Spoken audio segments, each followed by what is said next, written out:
Welcome बच्चों। कल video में हमने विभिन्न प्रकार के माध्यमों के लेखन के बारे में दूसरे टॉपिक पर चर्चा की थी। आज हम रेडियो और टेलीविज़न समाचार की जो भाषा है उस पर चर्चा करते हैं। रेडियो और टेलीविज़न समाचार की भाषा और शैली के लिए अनिवार्य विशेषताएं लिखिए कि उसके लिए क्या क्या अनिवार्य विशेषताएं होती हैं। रेडियो और टेलीविज़न दोनों अलग अलग माध्यम हैं।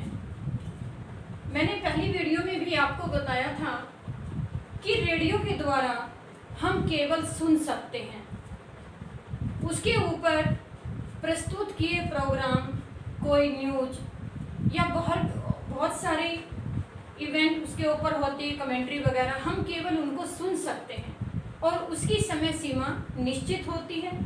उसके अंदर ऐसा कोई भी ऑप्शन नहीं होता कि हम उसको दोबारा से सुन सकें। दूसरा नंबर है टेलीविज़न।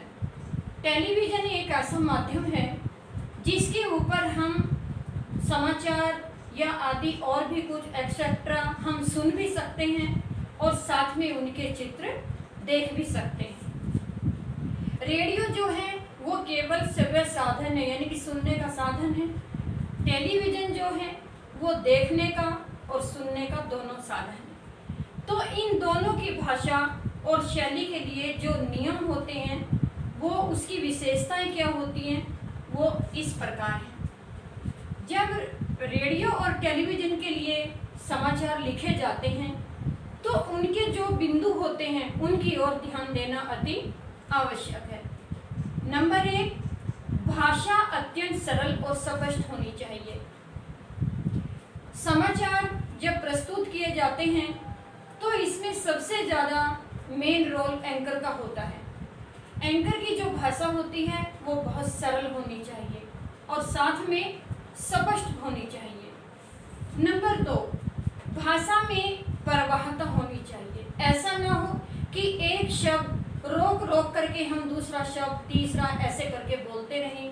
शब्दों को बोलने का प्रवाह होना चाहिए, यानी कि प्रवाहता उसका दूसरा नियम है। नंबर 3, अस्पष्ट तथा भ्रामक शब्दों से बचना चाहिए। जो शब्द अस्पष्ट हैं, उनका कोई स्पष्ट रूप नहीं है, तो उसे कभी भी समाचारों में प्रयोग ना करें। दूसरा, भ्रामक शब्द जो भ्रांति फैलाते हैं, एक भय फैलाते हैं, शक फैलाते, संदेह के घेरे में आते हैं, ऐसे शब्दों से बचना चाहिए। नंबर 4, प्रचारित और सहज शब्दों, प्रचारित और सहज शब्दों का प्रयोग करना चाहिए। वो शब्द प्रयोग किए जाएं जो प्रचारित हो चुके हों, या फिर जो शब्द हैं वो सहज हैं, जिनका अर्थ आसानी से श्रोताओं को समझ में आ जाए। किंतु, परंतु, अथवा आदि ऐसे शब्द नहीं होने चाहिए। नंबर 5, वाक्य छोटे व सीधे होने चाहिए। जब समाचार पढ़े या सुने जाते हैं तो एंकर को जो समाचार बताने का, बोलने का, सुनने का आदि मौका मिलता है तो सबसे पहले वो वाक्यों की ओर ध्यान देता है। वाक्य छोटे और बिल्कुल सीधे होने चाहिए। किसी भी वाक्य के अंदर घुमाव फिराव नहीं होना चाहिए। नंबर 6, एक वाक्य में एक ही बात स्पष्ट हो। यदि कोई वाक्य लिखा होता है और उसको एंकर बोलता है, सुनाता है, तो उसकी बात स्पष्ट होनी चाहिए। ऐसा न हो कि एक वाक्य के साथ तुरंत ही दूसरा वाक्य हम प्रेषित कर दें। नंबर 7, मुहावरों का अधिक प्रयोग नहीं करना चाहिए। समाचार, रेडियो और टेलीविज़न के ऊपर जो समाचार होते हैं, ज़्यादा मुहावरे नहीं होने चाहिए। कभी कभी ऐसा होता है कि किसी बात को जो प्रचलित होती है उसको एक दूसरे के साथ में लगाकर या उस पर ज़्यादा ध्यान देकर हम मुहावरे का प्रयोग कर लेते हैं, तो ज़्यादा मुहावरे नहीं होने चाहिए। इससे जो समाचार है वो नीरस हो जाएंगे। अब ये हमारे रेडियो और टेलीविज़न के समाचारों की जो भाषा शैली थी उसकी ये विशेषताएं हैं। क्वेश्चन नंबर 9, विभिन्न जनसंचार माध्यमों में इंटरनेट की क्या भूमिका है। अब देखिए, आज का जमाना इंटरनेट का जमाना है। इंटरनेट के माध्यम से हम जो समाचार हैं, संदेश हैं, इंटरनेट के माध्यम से बड़ी जल्दी हम देख सकते हैं और दूसरे को भेज सकते हैं। अब इसकी जो भूमिका है, केवल हमें उसके बारे में यहाँ ध्यान देना है। इंटरनेट 24 घंटे सूचनाएं प्रदान करता है। इंटरनेट जो है वो 24 घंटे सूचनाएं देता है, प्रदान करता है। रेडियो टेलीविजन की जो अवधि होती है वो निश्चित होती है, लेकिन ये अनिश्चित होता है। नंबर 2, यह सूचना के साथ साथ हमारा मनोरंजन भी करता है। ये जरूरी नहीं है कि हम इंटरनेट का प्रयोग केवल सूचना देने और लेने के लिए ही करते हैं। इंटरनेट के ऊपर हमारे मनोरंजन के अनेक प्रोग्राम दिखाए जाते हैं, स्क्रिप्ट दिखाई जाती हैं। नंबर 3, इंटरनेट पर एक साथ अनेक खबरें पढ़ी जा सकती हैं। इंटरनेट के ऊपर अनेक खबरें पढ़ सकते हैं, कभी कोई चैनल दे रहा है तो कभी कोई चैनल दे रहा है। नंबर 4, इस पर कुछ क्षण में देश विदेश की जानकारी ली जा सकती है। हम एक पल के अंदर एक क्लिक करते ही इंटरनेट के ऊपर देश विदेश की खबरें जान सकते हैं और अपनी खबरें उन तक पहुंचा सकते हैं। नंबर 5, इसके द्वारा एक सेकंड में 50 किलोबाइट अर्थात लगभग 70,000 शब्द एक जगह से दूसरी जगह पर बहुत जल्दी भेजे जा सकते हैं। यानी कि इसकी कैपेसिटी होती है 50 किलोबाइट। बाइट एक पत्रकारिता का या संचार माध्यम का अंग है, तो उससे हम 70,000 शब्दों को एक साथ भेज सकते हैं। नंबर 6, इसके द्वारा मेल बहुत जल्दी पहुंच जाती है। पहला एक समय ऐसा था प्राचीन काल में कि जब कोई पत्र या कोई संदेशा लेकर के लोग जाते थे, उनको हलकारा कहा जाता था। उसके बाद जमाना पोस्टमैन का आ गया, अब जमाना इंटरनेट का। इंटरनेट में न पोस्टमैन की ज़रूरत होती है और न हलकारे की। आप अपने मन के विचार एक सेकंड में कहीं भी भेज सकते हैं। ईमेल और ट्विटर ऐसा साधन है कि एक पल के अंदर आपको सूचनाएं पर आदान प्रदान करने का मौका मिलता है। तो अब ऐसा हुआ कि जनसंचार के माध्यमों के अंदर सबसे तेज गति जो है वो इंटरनेट की है। इंटरनेट के बारे में आपने भी बहुत पढ़ा है, सुना है और उसके बारे में समझा। अब ये यहाँ पर जो 2 क्वेश्चन, रेडियो और टेलीविज़न की समाचारों की भाषा शैली कैसी होनी चाहिए, विभिन्न जनसंचार माध्यमों में इंटरनेट की क्या भूमिका है। वैसे तो बच्चे आप अब जानते ही हो कि इंटरनेट क्या होता है, लेकिन आज हमारे लिए इंटरनेट एक बहुत ज़रूरी साधन बन चुका है। अब उसके बाद है आपका एक क्वेश्चन और है कि इंटरनेट पत्रकारिता क्या है। यहाँ थोड़ा स्पेस कम है, मैं बता देती हूँ आपको। ये भी एक प्रश्न है।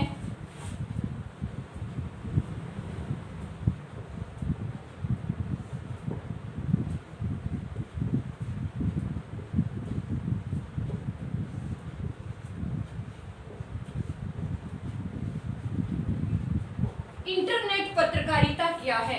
क्वेश्चन आता है कि पत्रकारिता के, तो वैसे अपने पिछली कक्षा में भी पढ़े हैं कि पत्रकारिता के कितने आयाम होते हैं, और यहाँ भी मैंने सबसे पहली वीडियो में आपको पत्रकारिता के जो आयाम है, जो साधन है, उनके बारे में बताया था। यहाँ पर है पत्रकारिता क्या है, इसके स्वरूप और इतिहास पर प्रकाश डालिए। यानी कि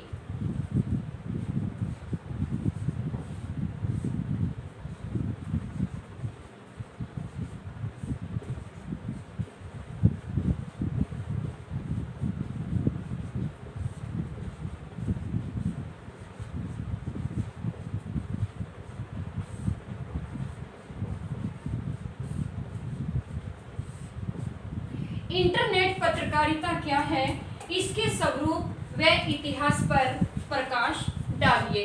यहाँ पर इसका आंसर, इंटरनेट पत्रकारिता से क्या तात्पर्य है। इंटरनेट पर समाचार पत्रों को प्रकाशित करना तथा सूचनाओं का आदान प्रदान करना ही इंटरनेट पत्रकारिता कहलाती है। इंटरनेट पर किसी भी रूप में समाचारों, लेखों, परिचर्चाओं, वाद विवादों आदि के माध्यम से अपने समय की धड़कनों को महसूस करना तथा उन्हें दर्ज करवाना ही उपलब्ध करवाना या आप सूचनाओं को भेजना ऐसे हाथ दर्ज करवाते हैं तो उसे ही पत्रकारिता कहते हैं। इंटरनेट का जो स्वरूप है वो इतिहास, अब हम उस पर प्रकाश डालते हैं। इंटरनेट पत्रकारिता सूचनाओं को तत्काल उपलब्ध करवा देता है। वह हमें एक ही स्थान पर बैठे बैठे विश्व के कोने कोने की जानकारियां और सूचनाएं प्रदान करता है। विश्व के प्रकाशन समूह तथा निजी कंपनियां इंटरनेट पत्रकारिता से जुड़ी होती हैं। विश्व स्तर पर इंटरनेट पत्रकारिता इस समय तीसरे दौर पर है। इसके प्रमुख दौर इस प्रकार हैं, जैसे पहला दौर 1982 से 1992 तक, दूसरा दौर 1993 से 2001 तक, तीसरा दौर 2002 से अब तक। जो वर्तमान चल रहा है वो 2002 से अब तक पत्रकारिता का दौर चल रहा है। तो यहाँ वास्तव में इंटरनेट पत्रकारिता का आरंभ सन 1983 से 2002 के बीच में हुआ। 2002 के बीच में हुआ। इस अवधि में तकनीक के स्तर पर इंटरनेट का बहुत विकास हुआ। इसी बीच में नई वैध भाषा HTML के साथ ईमेल तथा न्यू मीडिया के नाम पर भी डॉट कंपनियां आई। भारत में इंटरनेट पत्रकारिता जो है वो बहुत तेजी से फैल रही है, जिसने अनेक क्षेत्रों में उसका प्रयोग हो रहा है। 2003 में दूसरा दौर जब शुरू हुआ था, .com का तूफान आया पर जल्दी ही निकल गया। आज पत्रकारिता की दृष्टि से Times of India, Hindustan Times, Indian Express, Hindu Tribune, Statesman, Pioneer, India Today, IBN, Zee News, Aaj Tak, outlook आदि साइटें भी अच्छी तरह से चल रही हैं। Rediff.com, इंडिया इन्फोला, CP जैसी कुछ साइटें हैं। Rediff कुछ गंभीरता से काम कर रही है, इसलिए इसे अच्छा कहा जा सकता है। वेबसाइट पर विशुद्ध पत्रकारिता का आरंभ करने का श्रेय तहलका.com को दिया जाता है।